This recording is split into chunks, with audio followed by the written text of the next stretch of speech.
Hi, it's Steve. Today we'd like to show you how to change the lint screen on your dryer. It's a really easy job. Let me show you how we do it. Now to do this repair, we're simply going to open the dryer door up. We'll remove the old lint filter assembly.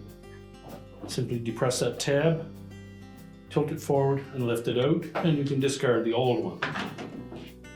Now the new one simply snaps in place, but a point that you want to remember is when you clean this lint filter, as you remove it from the dryer, you can flip that over and just squeeze the back portion of that, and you can hinge that open to clean the lint out of that chamber. You can also wash that lint screen using warm soapy water to make sure it's completely dry before you put it back into the dryer. Now to install the lint screen into your dryer, you simply want to engage that tab on the end of the lint screen into the opening in the door. Depress the locking tab on the front and snap it into place. And your repair is complete.